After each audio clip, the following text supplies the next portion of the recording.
I'm Callie and welcome to Kapowski Reads, and I'm feeling festive. While I am not usually a romance girly, in December I am all about the cozy romance, all about it. I love the closer to a Hallmark film it is, the better. And I have found a stack of Scottish Christmas romance, joyful, cozy books. And my plan is to work my way through them. I found the stack, I totally mean I bought them. I sought them out myself and I bought them. So in this vlog, I am planning to read my way through these. I do have another one. It's an ebook, so I don't know if I'm gonna make it through. I think that's 8 books. These are all by Scottish authors as well, and I'm so excited. Feel free to place your bets on how many of these I am gonna get through. My December TBR is totally out of control, but I am going to make some progress and then come back to you and let you know how I've gotten on with them. Wish me luck!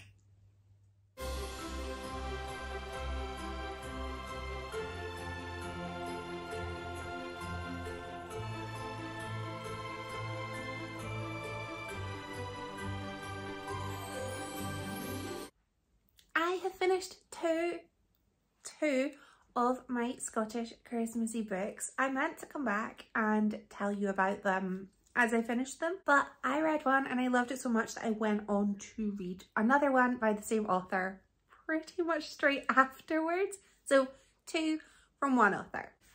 And they are Christmas at Forest Falls and Christmas at the Borrow Bookshop by Kylie Dunbar. Both of them by Kylie Dunbar. And oh, my wee heart, I loved both of these. So the first one I read was Christmas at Forest Falls, which is set in Lapland. Oh, instantly I'm getting festive vibes. Our protagonist is jilted by her ex-fiance. He just, in such a cruel way, he just dumps her, disappears, and she is left to pick up the pieces. And part of that kind of involves having a honeymoon that, you know, she doesn't really want to go on anymore. So her best friend decides to whisk her away on an alternative trip, and they go to Lapland to just relax and have a really nice time. While she's there, Sylvie, our protagonist, meets her ex-boyfriend.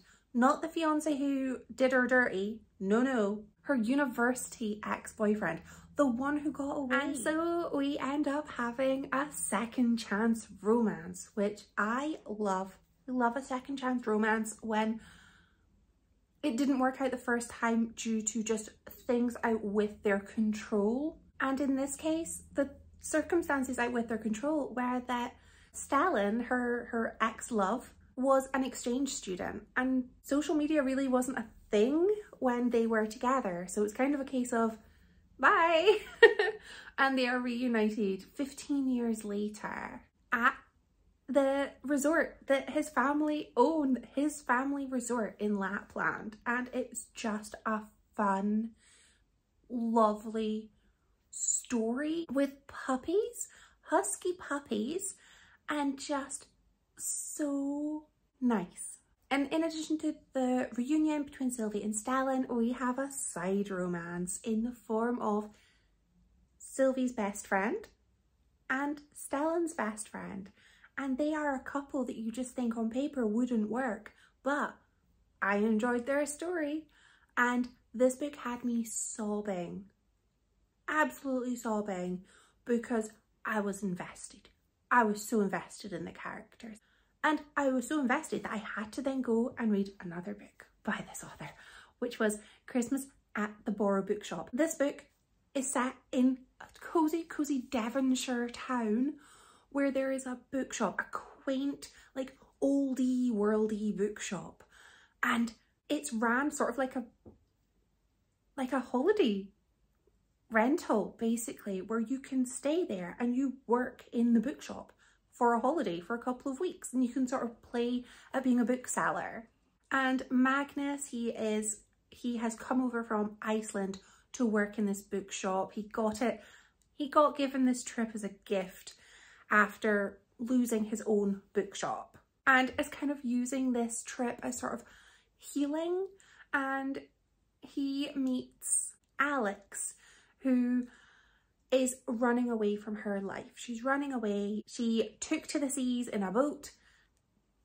The boat did not end up going okay. The boat ends up being stranded, and she finds herself washed up in this cozy Devonshire town. And these two people, they just hit it off, and they're both running away from their old lives, both trying to find out what their place is in the world now that everything that they had known was different. And I loved their romance, but again, we got side characters that I would say overly invested in. There's also a donkey, and there's a storyline surrounding the donkey that I would like more stories about these donkeys, because they sound very much like characters. I really like them. It was very light and like a cute little romance, but there were also some moments where it got quite heavy. It got quite kind of like, oh, is everyone going to be okay? And I was kind of kept guessing regarding some elements of this story. I was near hysterical. With just my tears at one point, because I was overwhelmed with just heartwarmingness. I felt like I was just going to go in flames from just my heart being too warm. It was just utterly charming. Both of these books, utterly charming. I feel like these are going to be favourites for me for winter time. And this is actually the second book in a series. I have not read book one. Oh, who is surprised by this? But I feel like you don't have to have read book one to really enjoy this book, because it's a whole new set of characters, a whole new romance. And I know that there is another book set in this bookshop, so I think there's now 3 books, so I think we all know I'm gonna go and read those other 2 at some point. And I have one more book by this author, which I've seen doing the rounds on Instagram. I don't know if there was maybe a tour or something.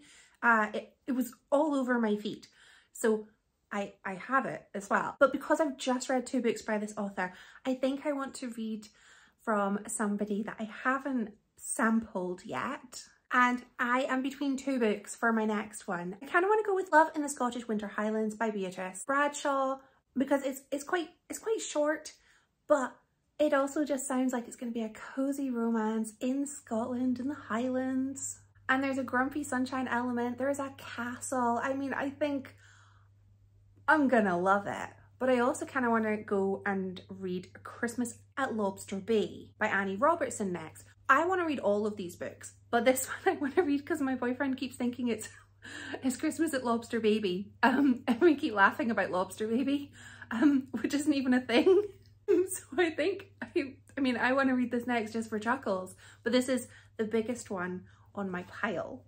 And this, I believe, is another sort of a grumpy sunshine romance. So I'm going to pick one of these next and try to be better at coming back and giving a review after each book. I have done very little since last we spoke. I went on a grand granny's day out, which is basically my friend and I go out to places that you would expect to find a grandmother, like a garden centre or a farm shop. In this case, we went to, there's a farm shop that's just outside of Aberdeen, and we went for lunch. The food is fantastic, and we hadn't seen each other for about 6 months. We hadn't seen each other since my birthday, and we were well overdue for a catch up. So we went, got some nice food, got some nice treats to bring home, and had ice cream on one of the coldest days that we have had recently, which felt smart at the time, but was not. But I'm still trying to get into my Christmas spirit by doing some sort of festive things here and there and making my way through some cozy Christmas romances, which is what I love. I love at this time of year. I will report back when I have updates.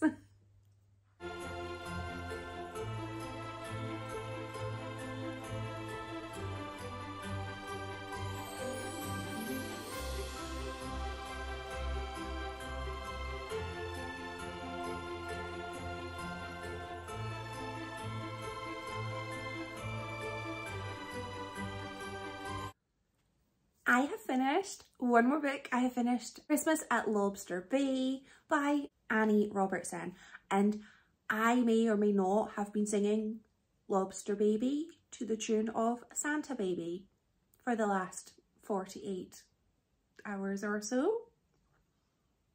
Maybe I have. This book takes place in a remote part of Scotland on the coast where our protagonist Emma and her boyfriend Aidan decide to merge together his home and her guest house. And this is being done in the run-up to Christmas, and chaos ensues. Now, I've never owned a guest house. I've never done like work on a house, but when this book started, I realised it was going to be utterly chaotic for the characters, because the work is supposed to take 12 weeks and they're like, we've got 13 weeks till Christmas. You don't have a contingency plan? You're just expecting everything to just go well? I mean, Emma, you've just opened the door and like welcomed chaos into your life. So that was my thought at the beginning, was I don't think this woman should be running an inn or a guest house. You've got no, you just think everything's going to go right, and things do not go right. They do not. Her boyfriend Aidan ends up having to go away for work, so she is taking care of all of the house renovations by herself. And the person who's doing the renovations, he's got his own things going on. There are delays, there are burst pipes, chaos. Additionally, Emma is given a dog, and just before her boyfriend left, he was like, I don't want a dog. We've got a dog. I don't want another dog. So Emma, in her wisdom, is offered a dog, and she goes, yes, he will understand. He will grow to love this dog, and this dog is a liability. I was reading the book, yelling profanities at the dog. It chewed through like pipes. I mean, it peed everywhere, but you know, it's a puppy. That's I'm sure that's what they do. But it was like getting all about the house. It ate a Christmas cake. It ruined the Christmas cake, and she's just letting this dog run everywhere. And just kept talking about how the older dog that she had was going to train the puppy. And I was getting annoyed reading this, being like, you train the puppy. You do it.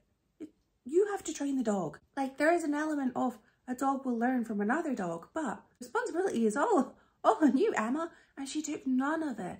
And she just got herself into ridiculous situations and blamed everybody else but her. I didn't like this protagonist. I didn't overly like this book. I just feel like it was a whole calamity of errors, and almost every awful thing that happened in this book was due to the main character making a foolish decision.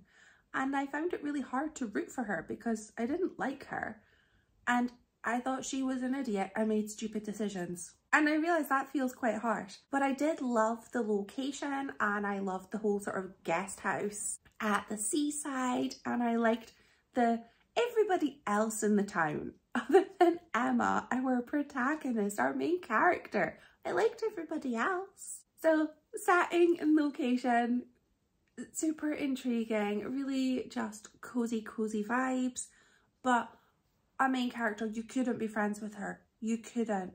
She's a liability. She shouldn't be running a guest house. I'm hopeful that I'm going to enjoy the next book even more. We'll find out. I've got time for another one, maybe two more books before I have to get this video up. So feel free to place your bets whether it's going to be another one or two, and I will come back and I'll let you know.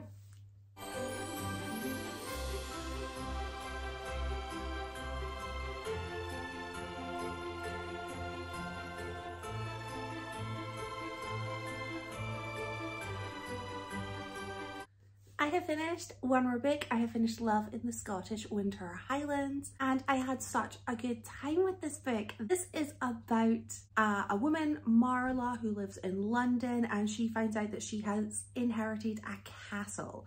Basically, a woman with a grand castle has left it in her will to Marla's grandfather, or if he was no longer with us, to his descendants, and that's Marla. So off she pops to the Highlands to find this castle, and there she meets a very grumpy yet hunky man called Niall. They have the most charming meet cute where she basically falls out of a tree or onto him, much to the amusement of his dog. And they definitely have some sparks. There's a little bit of, is it a romance? Is it hatred? Do they annoy each other, but in a sort of, oh, you're so annoying but so cute kind of way? I thought it was adorable. I really liked their relationship, and I liked that they were both kind of healing. They were both doing some healing and kind of helped each other do that in a sort of roundabout kind of way. And they were such opposites. I love a grumpy sunshine, and this definitely gave me grumpy sunshine. Niall was definitely the grumpy one, but he had his own reasons. He basically kind of resented Marla for moving into the castle. He had plans that kind of involved the castle not becoming somebody's home, and Marla moving in almost kind of ruined his plans. And Marla was so sunshine. She was just this cheery wee soul, a nurse who just befriended everybody in the town. And this book had adorable people in the town. We got to know the pub landlord, the ex-school teacher, the postie, and it had some really cozy small town vibes.